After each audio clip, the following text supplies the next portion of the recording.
இந்த படம் பார்த்துட்டு எனக்கு ரொம்ப ரொம்ப சந்தோஷமாக இருந்துச்சு.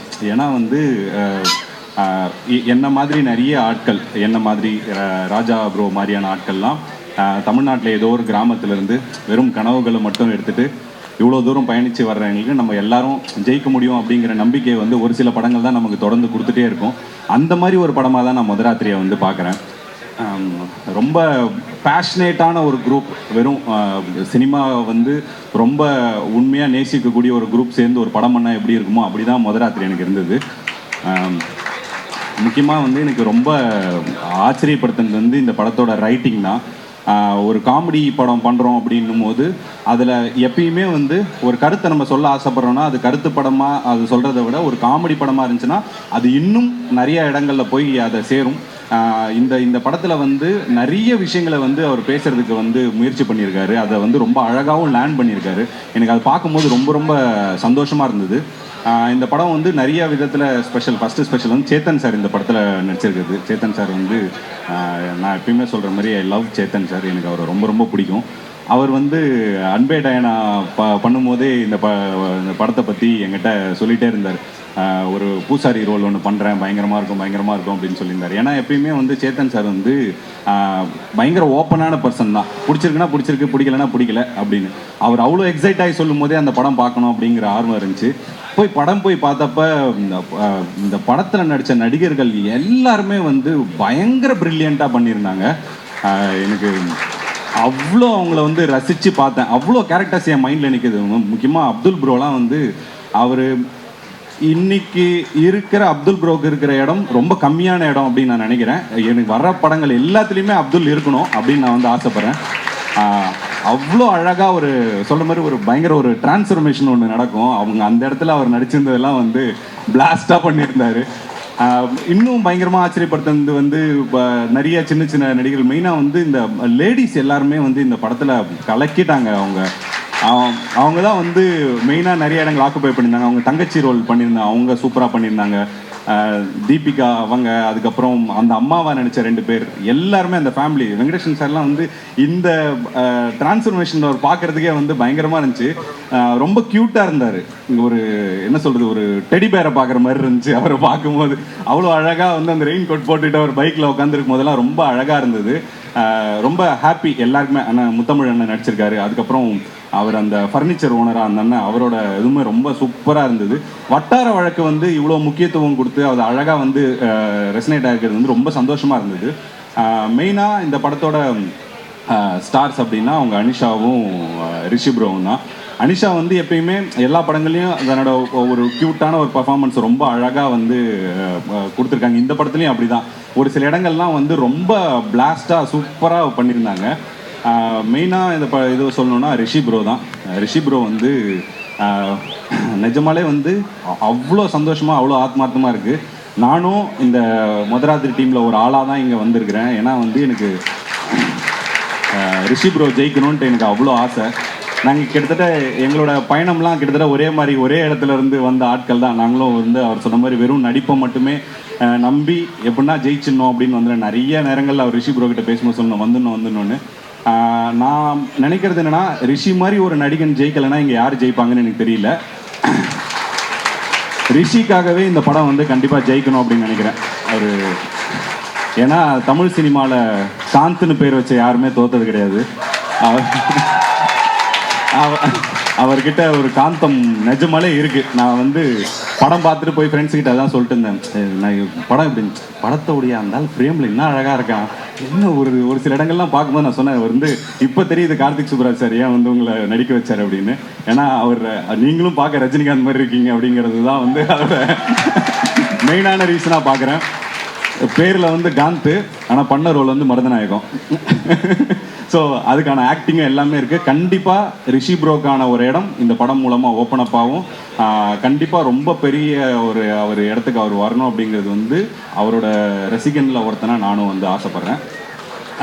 இந்த படத்தோட டெக்னீஷியன்ஸ் எல்லாருக்குமே மிகப்பெரிய வாழ்த்துக்கள். முக்கியமாக தலைவன் சரத் பேங்கர், பரத் சங்கர். அவர் அன்பே டயனாலுமே பயங்கரமான ஒரு ஒர்க்கு, பயங்கர சின்சியரான ஒரு மியூசிக் டைரக்டர். அவர்கிட்ட போனீங்கன்னா நம்ம அந்த படத்துக்கு 10% வேலை செஞ்சால் அவர் 110% வேலை செய்வார். அந்தளவுக்கு ரொம்ப சின்சியரான ஒருத்தர். அவர் எப்படி பேக்ரவுண்ட் மியூசிக்லேருந்து சாங்லேருந்து எல்லாமே ரொம்ப சூப்பராக இருக்குது தலைவர். ஆஸ் யூஷுவல் கலக்கிட்டீங்க. அப்புறம் வியாக்கி ப்ரோ, அவரோட டிசைன்ஸ் எனக்கு ரொம்ப பிடிக்கும். வந்து ஃபஸ்ட்டு படமே அவர் தான் பண்ண வேண்டியது. அவர் என் மெசேஜுக்கு ரிப்ளை பண்ணல, என்னை சேர்த்துக்க மாட்டேன்ட்டாரு. அடுத்த படத்துலையாவது மெசேஜுக்கு ரிப்ளை பண்ணி கொஞ்சம் ஒரு வாய்ப்பு கொடுங்க. அப்புறம் எடிட்டர் அவங்களுமே ரொம்ப சூப்பராக ஒரு அழகான ஒரு பேசிங்கில் சூப்பராக பண்ணுங்க. டிஓபி அவரோட ஒர்க்கும் பயங்கரமாக இருந்தது. எல்லாரோட ஒர்க்கும் சூப்பராக இருந்தது. முக்கியமாக வந்து மக்களுக்கு என்ன சொல்லணும்னு நினைக்கிறேன்னா, எப்பயுமே வந்து பெரிய படங்கள் வந்து உங்களை பயங்கரமாக உற்சாகப்படுத்தும், ஆனால் சின்ன படங்கள் தான் உங்களை ஆச்சரியப்படுத்தும். இந்த படம் வந்து கண்டிப்பாக வந்து பார்க்கும்போது உங்களுக்கு பயங்கரமாக என்டர்டெயின் பண்ணக்கூடிய ஒரு சூப்பரான ஒரு படமாக மதுராத்திரி வந்திருக்கு. தயவு செஞ்சு இந்த படத்தை தியேட்டரில் வந்து பாருங்கள். தியேட்டரில் மட்டுமே ஒரு படம் சப்போர்ட் பண்ணும்போது தான் பெருசாக ஜெயிக்கும். எல்லா ப்ரெஸ்ஸும் நல்ல முறையாக அந்த படத்தை பற்றி எழுதுங்க. மக்கள் தியேட்டரில் வந்து சப்போர்ட் பண்ணுங்கள். Thank you so much. நான் வந்து படம் பார்த்துட்டேன். படம் ரொம்ப நல்லா இருக்குது. ஃபஸ்ட்டு இந்த காஸ்டிங், இந்த மாதிரி ஒரு காஸ்டிங்கை சூஸ் பண்ணதுலேயே எனக்கு டைரக்டர் எவ்வளோ சென்ஸ்ன்னு தெரிஞ்சுது. ஸோ ரொம்ப நல்லா இருந்துச்சு. எல்லோரும் ரொம்ப நல்லா நடிச்சிருக்காங்க. அண்ட் அந்த எனக்கு என்ன வட்டார வழக்குலாம் எனக்கு தெரில, ஆனால் ஏதோ ஒரு வேர்ல்டுக்குள்ளே போயிட்டு நான் வெளியே வந்தேன். அது எனக்கு ரொம்ப நல்லா இருந்துச்சு. அண்டு குடும்ப படம்னு போட்டிருக்கு. எனக்கு இது ஆக்சுவலாக ஒரு ஃபேமிலி படம் மாதிரி தான். ஏன்னா மைத்ரி மூவி மேக்கர்ஸ் தான் production. Hi Ravi sir. So அவர் வந்துட்டு இங்கே ப்ரொடியூசர்ஸ் வந்து ரொம்ப பேஷனேட்டான ப்ரொடியூசர்ஸ். இவங்க டெபியூட்டன் டைரக்டர்ஸுக்கு எல்லாம் எப்படி சான்ஸ் கொடுக்குறாங்கன்னு நீங்கள் பார்க்குறீங்க. ஸோ நான் போன ஃபங்க்ஷனில் இங்கே நின்று பேசினேன், இப்போ கெஸ்ட்டாக வந்து இங்கே பேசுகிறேன். அது எல்லாத்துக்குமே காரணம் மைத்ரி மூவி மேக்கர்ஸ் தான். ஸோ நான் அவங்களுக்கு ரொம்ப இங்கே தேங்க் பண்ணிக்கிறேன். அண்ட் தென் படத்தோட ஹீரோ ரிஷிகாந்த் பற்றி நான் ஒன்று சொல்லணும்னு நினச்சேன். என்னென்னா, என்னோட சில ஃப்ரெண்ட்ஸ் வந்து நடிக்கிறதுக்கு ட்ரை பண்ணிகிட்ருக்காங்க. அவங்கள்ட்ட நான் போன வாரம் கூட சும்மா பேசும்போது எனக்கு தோணுது சொன்னேன். நடிக்கலாம் நீங்கள் ட்ரை பண்ணிகிட்ருக்கீங்க, அதுக்கு ரூட் மேப்பே இல்லை, இங்கே ரோட் மேப்பே இல்லை. நடிக்க ட்ரை பண்ணால் நடிகர் ஆக முடியாது, நீங்கள் வேறு ஏதாவது ஒரு இதில் போயிட்டு அப்படியே நுழைஞ்சு வாங்க அப்படிங்கிற மாதிரி சொல்லியிருந்தேன். பட் எனக்கு அப்போ தான் அவரோட வீடியோ ஒன்று வந்திருந்துச்சு. எனக்கு அதை பார்க்கும்போது ரொம்ப கில்ட்டாக இருந்துச்சு, தப்பாக அட்வைஸ் பண்ணிட்டோன்ட்டு. நடிக்க மட்டுமே ட்ரை பண்ணி நடித்து மட்டுமே ஸ்ட்ரைட்டாக இன்றைக்கி ஹீரோவாக வந்திருக்கிறது வந்து ரொம்ப ஒரு நல்ல விஷயம். எனக்கு திரும்ப போய் நான் என் ஃப்ரெண்டுக்கு மாற்றி இவரை சொல்லணும், இல்லை நீ ட்ரை பண்ணு அப்படின்னு சொல்லிட்டு. Very happy for Rishi. And Anishma அவங்களோட பர்ஃபார்மன்ஸும் நான் பார்த்தேன், எனக்கு ரொம்ப பிடிச்சிருந்துச்சு. அண்டு இந்த படமே ஒரு மாதிரி ஒரு மெட்டி ஒலி வைப்ஸில் இருந்துச்சு. வந்து பார்த்தா சேத்தன் சார் வேறு இருந்தார், எனக்கு கன்ஃபியூஷன் ஆயிடுச்சு. But extraordinary casting. மெயினாக எனக்கு அவங்க உள்ளே போனீங்கன்னா ஒரு 2.5 hours செம்ம என்டர்டைன்மெண்ட்டு, நல்லா இருக்குது. ஜாலியாக பார்த்துட்டு ஜாலியாக வெளியே வரலாம், அவ்வளோதான். மருது முத்துச்செல்வியோட முதராத்திரிக்கு வர வைக்கிறோம். அதாவது வழக்கமாக மண்டபம் புக் பண்ணி கல்யாணம் நடத்துவாங்க, நாங்கள் முதராத்திரி நடத்துகிறோம். இதில் வந்து முதல்ல ரொம்ப தேங்க்ஸ் சொல்ல வேண்டியது ராஜாக்கு தான். சம்மந்தமே இல்லாத பண்ணிக்கிறேன். ஏன்னா ஒரு புது படம், ஒரு புது டெபியூ ஆர்டிஸ்ட்டு, புது டெபியூ டைரக்டர். நான் எப்படி பார்க்குறேன்னா, சாருக்கு பீஸா வந்த மாதிரி, அப்புறம் சூதகவம் வந்த மாதிரி, இந்த மாதிரி அந்த மாதிரி ஒரு படம் வெளியில் வரப்போ அதுலேருந்து ஒரு வேவ் ஆஃப் டெக்னீஷியன்ஸ், புது ஆக்டர்ஸ், புது நடிகர்கள் நிறைய பேர் வருவாங்க. அது மாதிரி எங்கள் படத்தில் வந்து நிறைய பேர் நல்லா நடிச்சிருக்காங்க. பேர் தெரிஞ்ச நிறைய பேர், Anishma, Chetan sir, Venkatesh sir, buck சார்னு பல பேர் நடிச்சிருக்காங்க. பேர் தெரிய போகிற, பேர் ரெக்கக்னிஷன் நிறைய வாங்க போகிற நிறைய ஆக்டர்ஸ் இப்போது வந்த மாதிரி சுமித்ரா, வர்ஷினி, தீபிகா, அப்புறம் கார்த்தி, நரேன்மணி, நிறைய பேர் நடிச்சிருக்காங்க. அண்டு இது பாசிபிளாக ஆக்குறதுக்கான ஒரு அடித்தளம் போட்ட மைத்ரி மூவி மேக்கர்ஸ்க்கு ரொம்ப நன்றி. அண்டு நான் கேட்டேன், கொஞ்சம் கடைசியாக பேச வைங்க, முதலையே ஏற்றி விட்டிங்கன்னா கடை நடுங்க ஆரம்பிச்சிரும்னு சொன்னேன். ஏற்றி விட்டாங்க, பரவாயில்ல. ஸோ அதான் நிறையா பேசணும்னு வந்தேன். திடீர்னு அது உங்கள் கேமராலாம் பார்த்தோன்னே எனக்கு பேச வரல. ஸோ இதோட பெரிய saving the best for the last வந்து கதாநாயகன் ரிஷிகாந்த் தம்பி. அதான் அவங்க மணிமேகலை சொன்ன எக்ஸாக்ட் அந்த திரும்பவும் சொல்றேன், கரெக்ஷன், என் பேர் அஞ்சனா. சாரிங்க மன்னிச்சிருங்க, அது மன்னிச்சிருங்க. அது ஏதோ அந்த சன்னிதி கால குழப்பம், அது தெரியாம வந்துருச்சு, திருப்பி மன்னிச்சிருங்க. சரி, ரிஷிகாந்த் வந்து எங்களோட ஜேர்னி வந்து ரொம்ப ரொம்ப ரொம்ப ஸ்டார்டிங். நாங்கள் வந்து நான் வேலையை விடும்போது எனக்கு 26 வயசு, ஐடியில் வேலை விடும்போது. அப்போ வந்து ஃப்ரெண்டோட ஆஃபீஸில் தான் தஞ்சம் அடைஞ்சிருப்போம். அப்போ வந்து ஃப்ரெண்டுகிட்ட ஃபோன் பண்ணி புலம்பிக்கிட்டு இருந்தேன், இந்த மாதிரி ஆயிடுச்சுடா, இன்னும் ஒரு வாரத்தில் காசெல்லாம் தீர்ந்துரும் போல இருக்குது, என்ன பண்ணுறதுனே தெரியல, குழப்பமா இருக்குன்னு. அப்போ டக்குன்னு வந்து அந்த சோஃபா பக்கத்தில் கால் மட்டும் ஆடிக்கிட்டு இருந்தது. டக்குன்னு ஒரு தலை இருந்துச்சு, ஒன்றும் பிரச்சனை இல்லை, அதெல்லாம் சரியாயிடும், முதல்ல அப்படி தான் இருக்கும் அப்படின்னு. யாருன்னு பார்த்தா ரிஷிகாந்த்.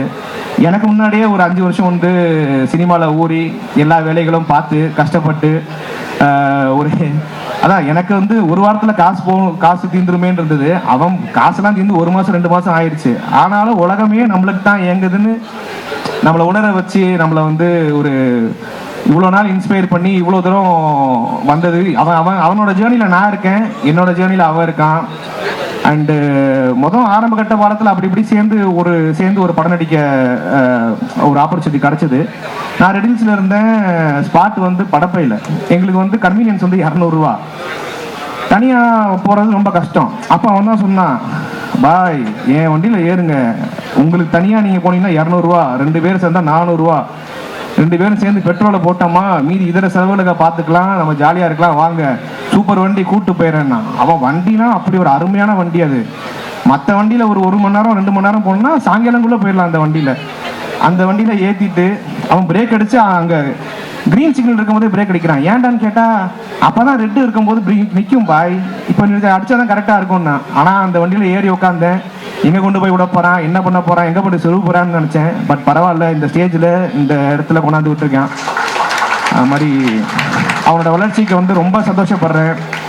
ஏன்னா அப்படி இப்போ அவன் இருக்கிற பொசிஷனை வந்து ஒரு ஏஜென்சியோ இல்லை யாராவது சேர்ந்து ஃபேப்ரிகேட் பண்ணி இப்படி ஒரு ஹீரோவை உருவாக்கணும். ஏன்னா இப்போ முதலாத்திரின்ற மைத்ரி மூவி மேக்கர்ஸ் படத்தில் வந்து ஹீரோ, அடுத்து கார்த்திகனா படத்தில் ஹீரோ.